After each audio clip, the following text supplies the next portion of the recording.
I'll just jump in, and I'm gonna start with sort of what Brendan sort of covered a little bit in this issue, where he describes you as having posed a really simple question as a young scholar, which is, can Black photographers receive the same recognition as white photographers? And you talk about some of the pushback that you encountered during this commitment to research. And I love the quote that you have that we pulled out as a pull quote in the issue that says, "The battles I've had in publishing had a lot to do with the narratives that people wanted to hold on to."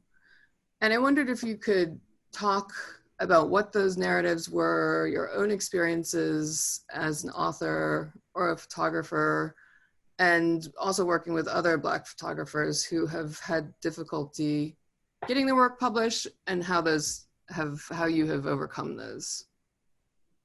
I wouldn't say overcome, but I'd say interjected in some way.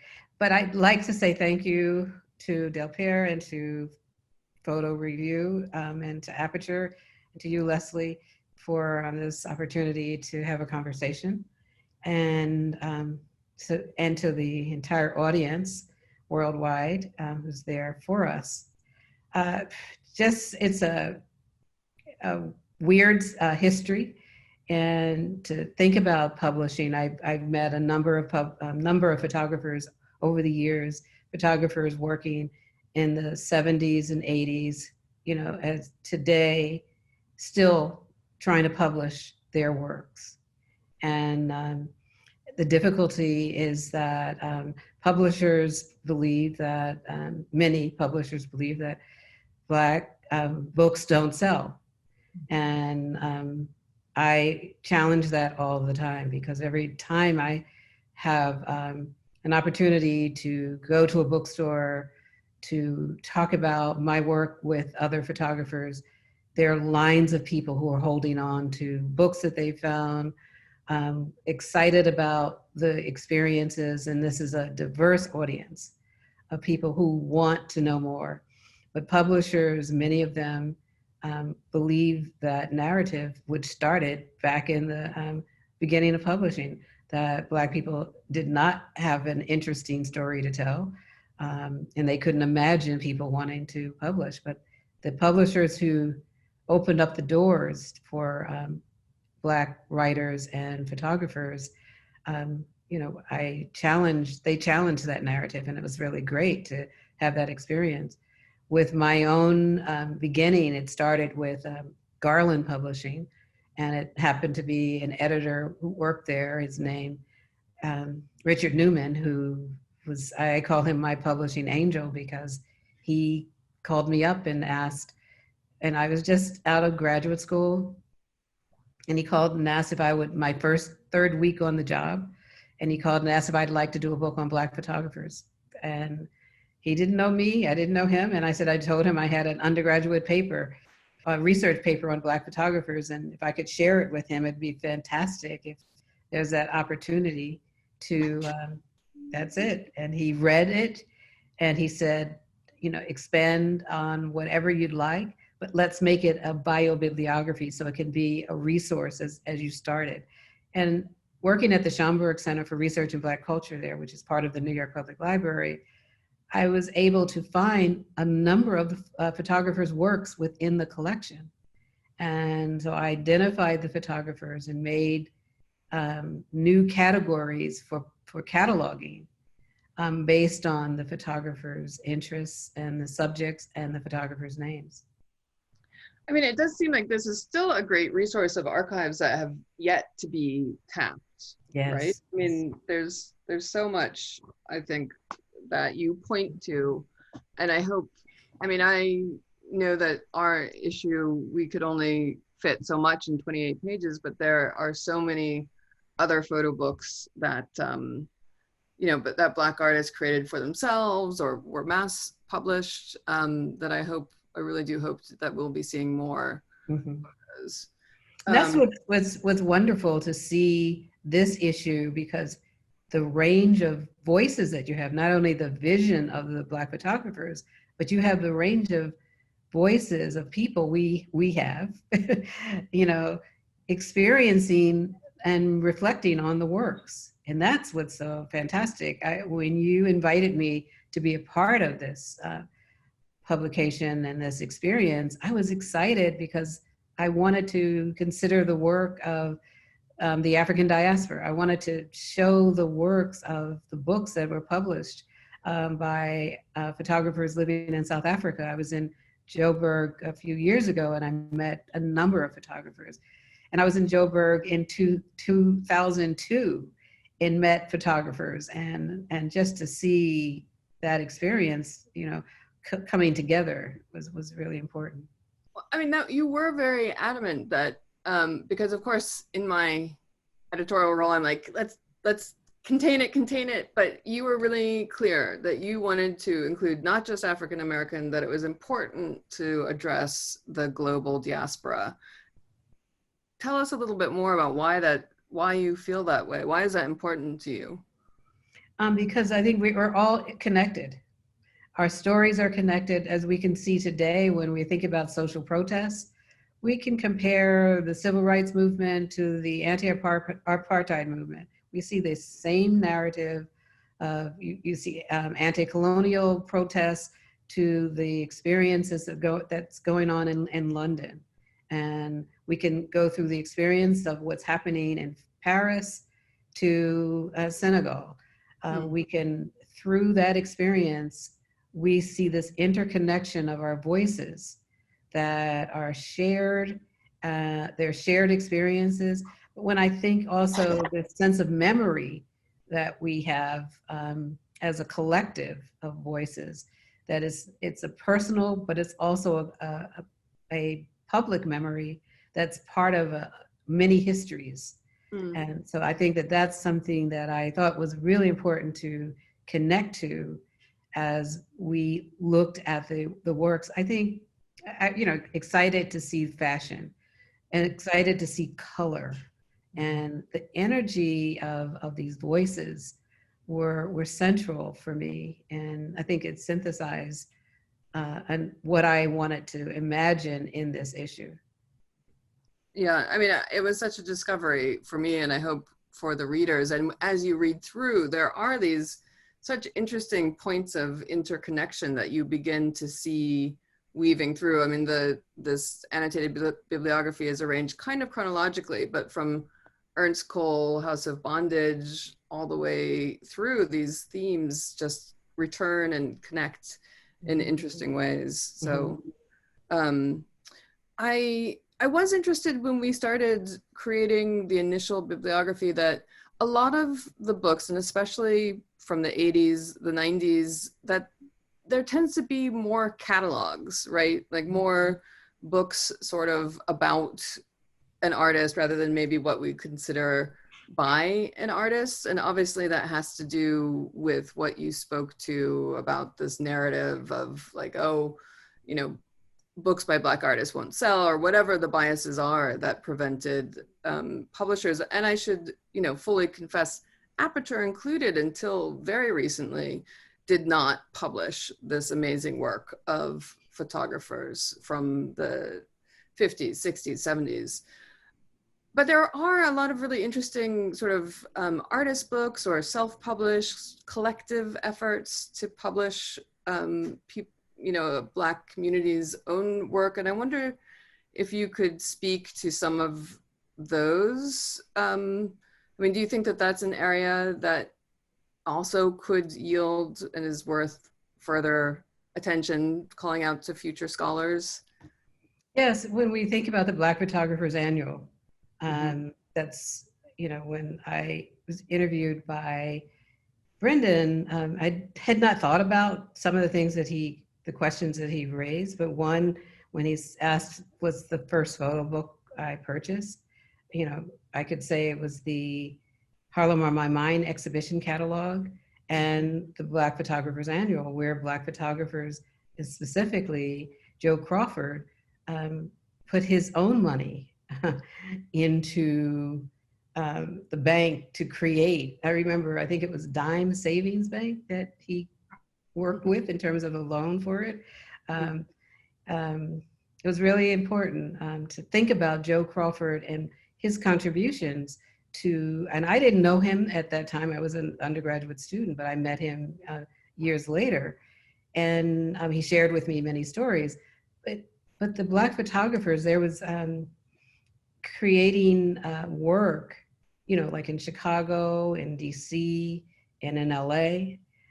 They were like the major cities that were coming together to, and it happened a lot after the rebellions that were going on in the city. So photographers, we came together to document not only the difficult moments, but they wanted to show the music, the art forms, the family life. And they decided to put together their own galleries and exhibitions in different spaces.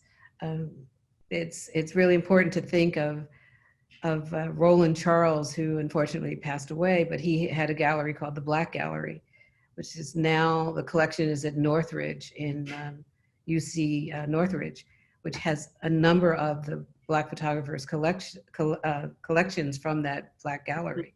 Mm-hmm. And so it's really important also to note that the California African American Museum did one of the first exhibitions on Black photographers. And as a result, the catalogs were published, soft cover, made it accessible for people to purchase. And, you know, curators were writing, and I think that many of us were studying at that time art history and history, and wanted to make a difference. Not Photoville, but PhotoFest in Houston in the 80s, when I think of Wendy and Fred, that they started off thinking broadly about PhotoFest worldwide, within also the US. And I attended the first PhotoFest. And so we think PhotoFest to Photoville, you know, and that connection is, you know, really important to think how we have redressed and the issue of catalog publication and exhibitions of diverse photographers. Yeah.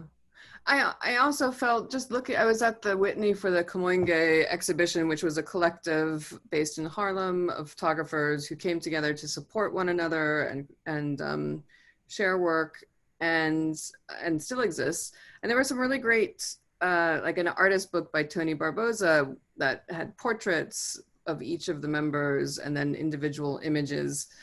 And I feel like there must be more of those types of things in the archives that have yet to be recovered. And I hope, again, can be done so in the future to augment all of this writing and the scholarship in the catalogs. Well, the Studio Museum was central at that time. Danny Dawson was the curator of photography there, and he organized exhibitions. We worked together on an exhibition of Tony Barboza's photographs. It's really important that when we think about, he also did Roy DiCarava, The Sound I Saw, at the Studio Museum. And this is, you know, the Studio Museum was not, you know, it was first on Fifth Avenue and then on 125th Street, and it was a small space. And the importance of having that space to exhibit, to have programming, and the photographers to work. And it's really exciting to see the Kamonge's exhibition that was at in Richmond at the Virginia Museum of Fine Arts, and now at the Whitney, following that trajectory of showing the works of these photographers. And there's a great catalog, of course, which is also reviewed in the PhotoBook review, but again, facilitating information to travel outside of New York. And even, you know, New Yorkers can't necessarily always see what they want these days. But you mentioned Danny Dawson and curatorial voices, I mean, including your own.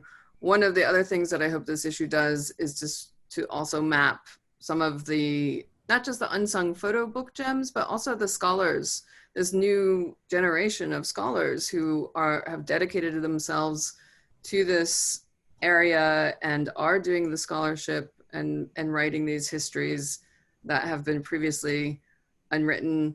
Do you think that a critical mass has been reached around creating recognition of this Black photography as a field of studies, and in creating a generation of young scholars committed to it? Or what else needs to be done? What else can be done? I think this is the first step. I think we're not at the critical mass yet. Mm-hmm. And I think it's really important because when I teach, I constantly try to find books, and many are out of print, many that we cannot locate as PDFs. So that this is just the beginning. And to have Bridget Cook's book that she, in terms of looking at Black museums, we can, look at the history of exhibitions through her book. But then we have Hampton University Museum has the magazine, the International Review, and it has a number of followed reviews of exhibitions over the years for 30 some odd, 40 years. So if there's something that could happen to pull all that together, that's the beginning. And then now we have scholars who are being taught by, my generation, that they're coming and they're teaching at, different colleges around the country. So we're beginning to see more and more MAs and PhDs in curatorial studies or art history. And that's the beginning, of the change. And similar to how you really wanted to create those connections between Europe and the continent of Africa and the US conversations, you've also done that in your Black Portraiture series, which is a conference ongoing. It's important that thread is something that you still clearly believe in all of these efforts, that it's not just exhibitions in one place, it's exhibitions and books sort of across the board. Yeah, it was really important to organize Black portraitures. We were, I was working with Mancha Diawara and Awam Ampa here at NYU.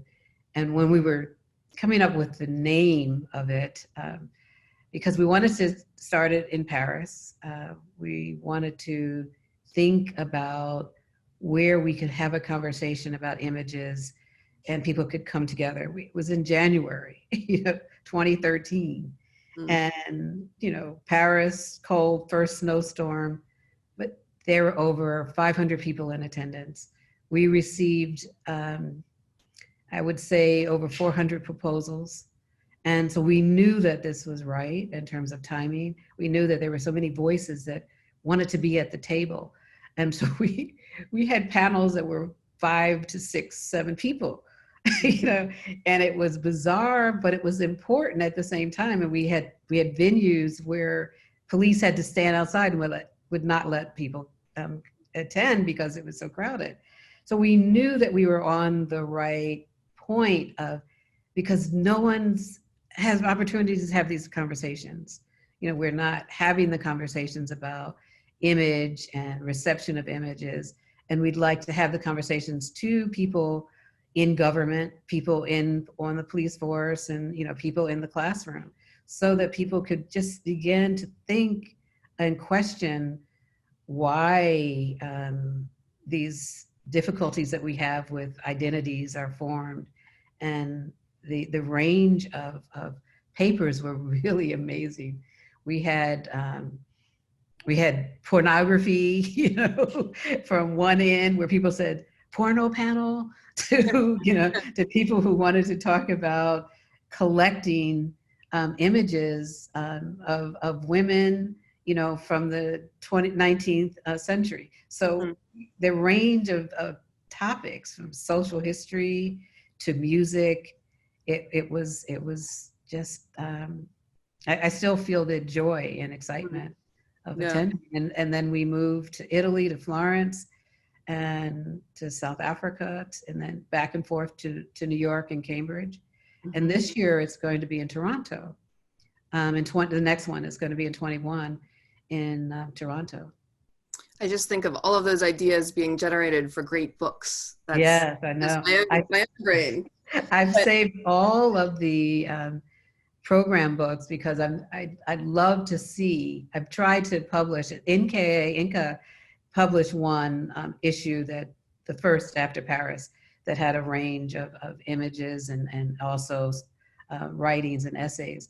But it would be, they're all books. And what's really important to see is that they were young scholars. And these young scholars that did not have opportunities to have their papers published in some of the known peer review reviews and journals, are now, using these opportunities to have their tenure review. And so it's really important to think about, at the ground, we as Black portraitures organizers, we're helping young scholars and giving the confidence for young scholars to present their papers. Mm-hmm. Are you also optimistic about new generations of young Black artists having more opportunities, either making them themselves or finding more opportunities to publish their work as books?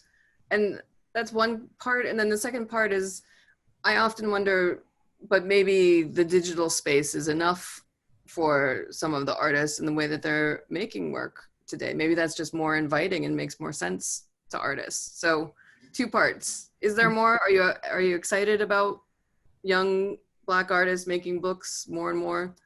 I am. I'm excited. I'm excited about the young artists making books, like John Edmonds just had this wonderful review in the paper and the Times on Friday.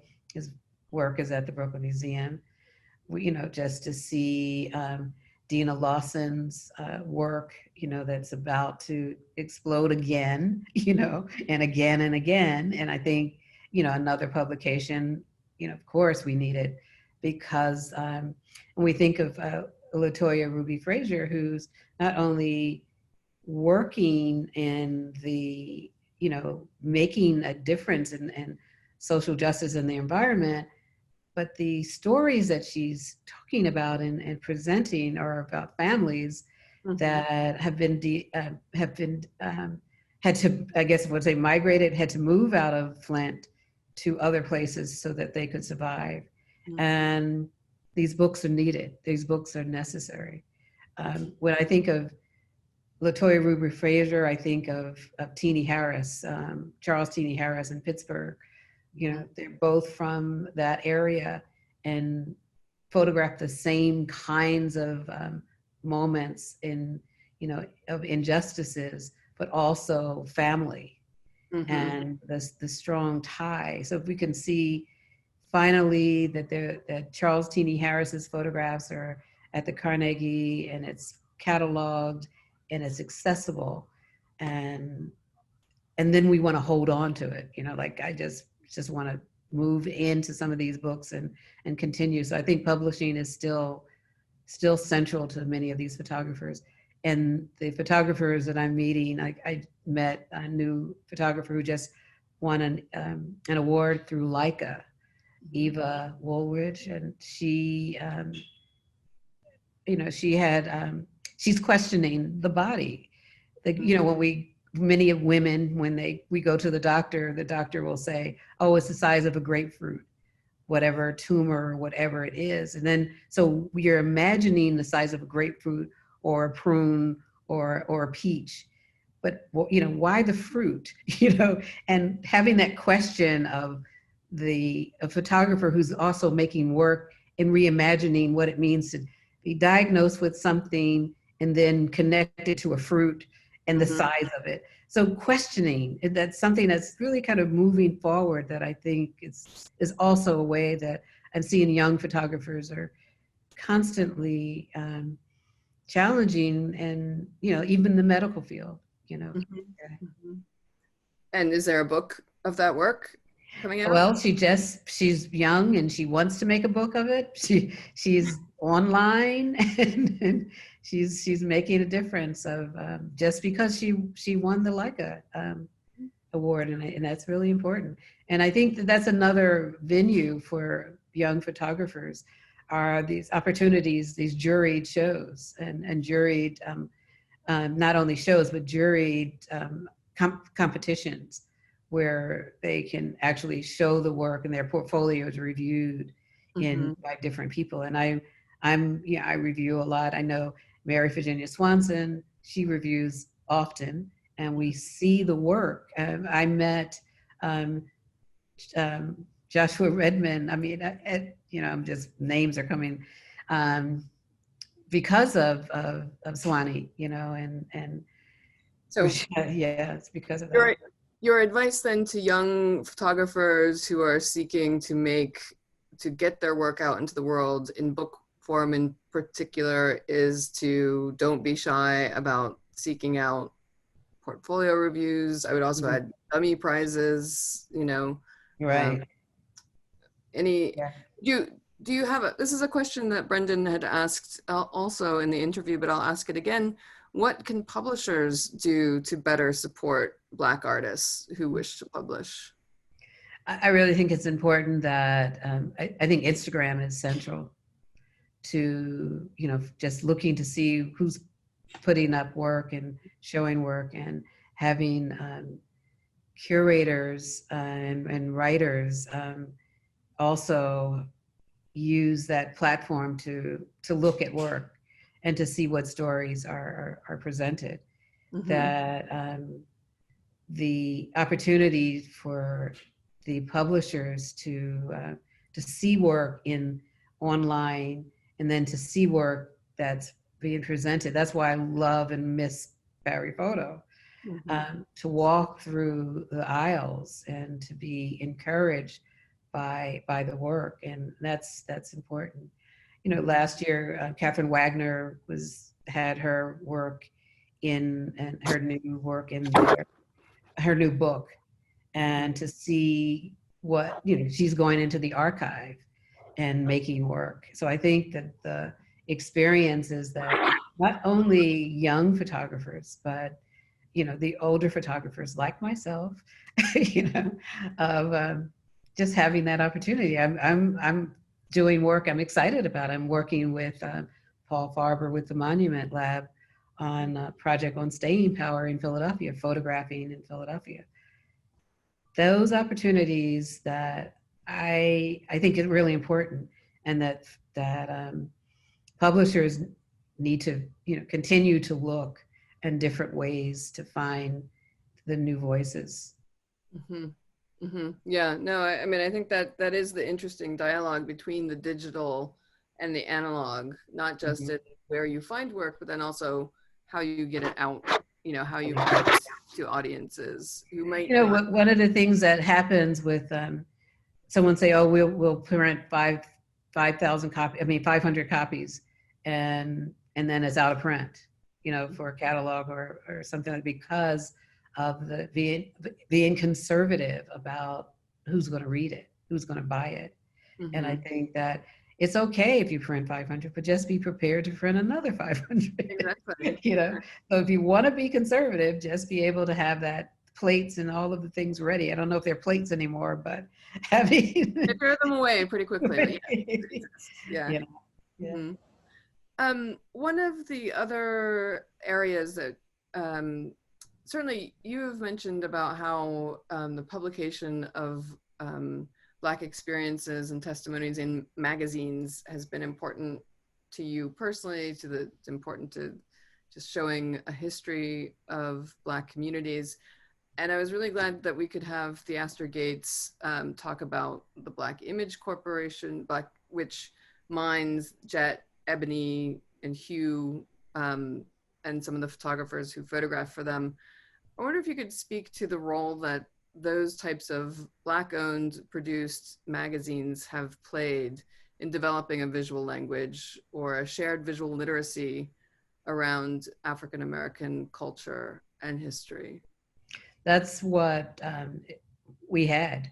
We had Ebony, we had Jet, Bronze, and Hugh as opportunities for Black photographers to show their work, and to not only to make work, but to see what the Astor has done in terms of having a traveling exhibition that started in Milan, I believe, and to look at Black beauty in that format through the lens of Ebony magazine. And specifically, you know, one of my mentors, Monita Sleet, as a photographer. So he's central to the work that Theaster has been curating in this sense. So Ebony has been important for us and has been the staple.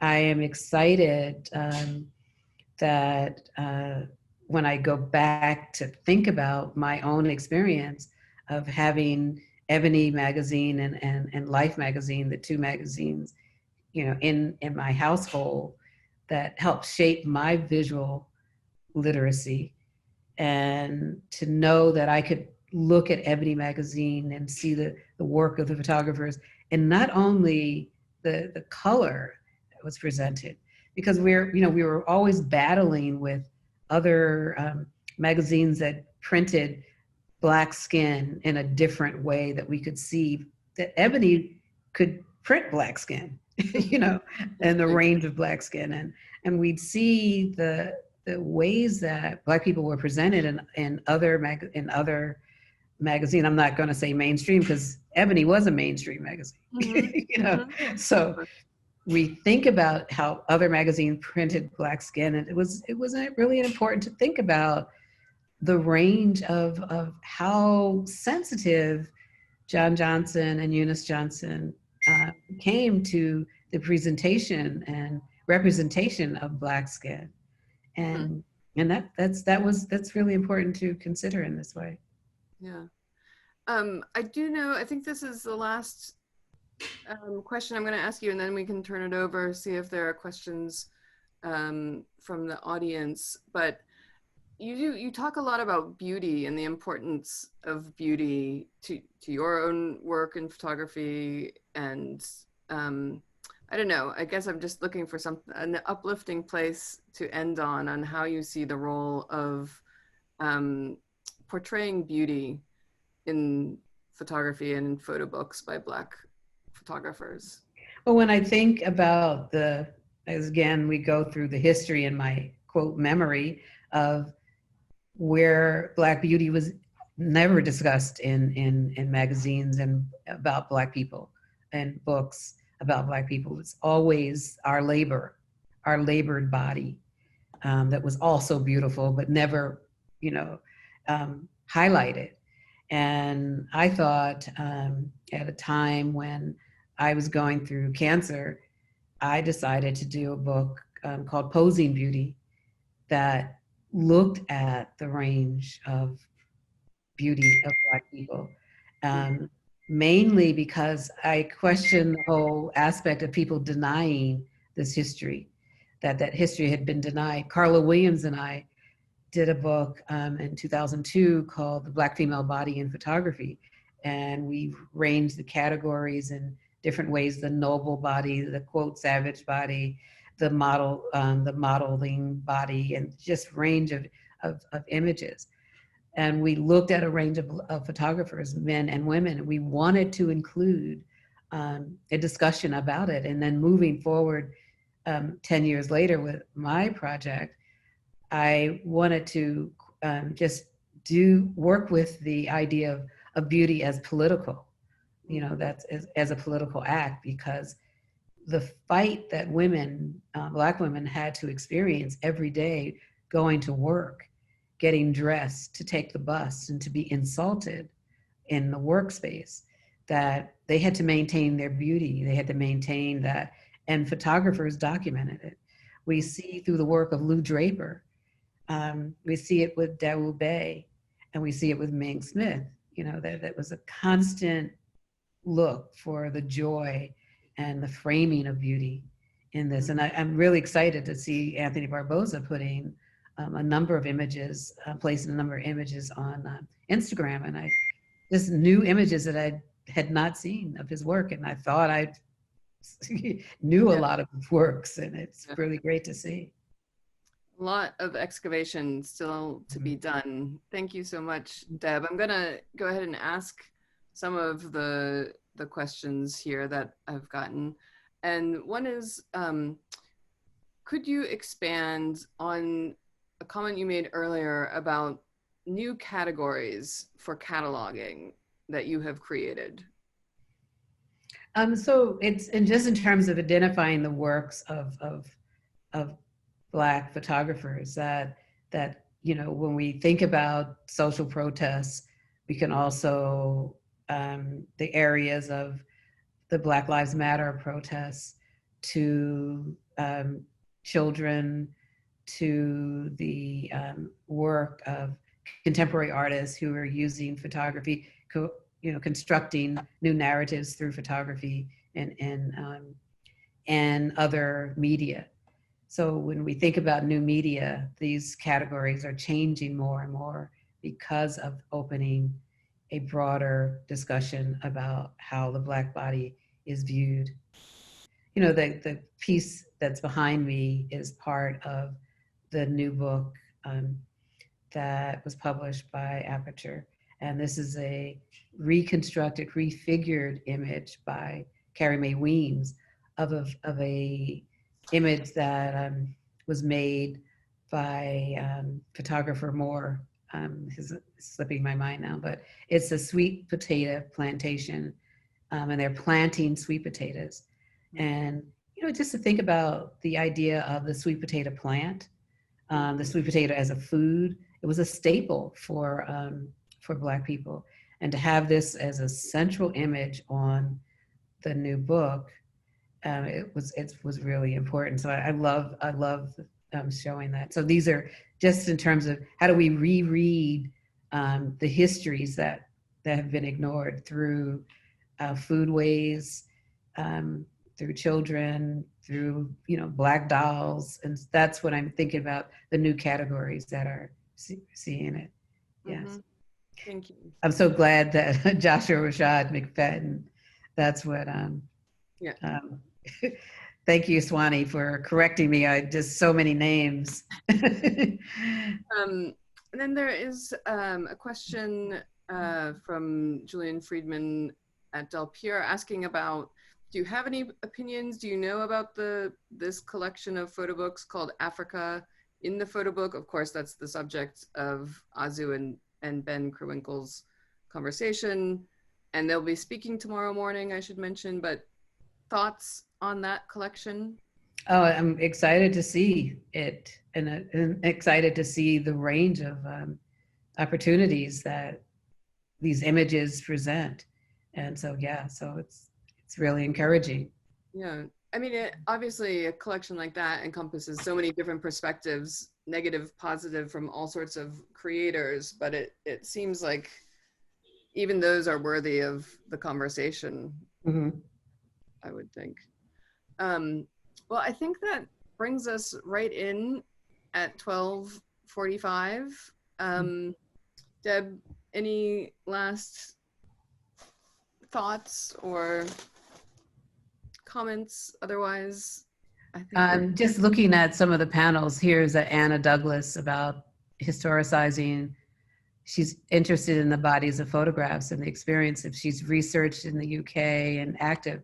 And I think that when we think about Autograph, what Autograph has done for with the UK and other places and with Black photography collections, it's really important to also note that, and to also to experiencing museums and spaces that are publishing.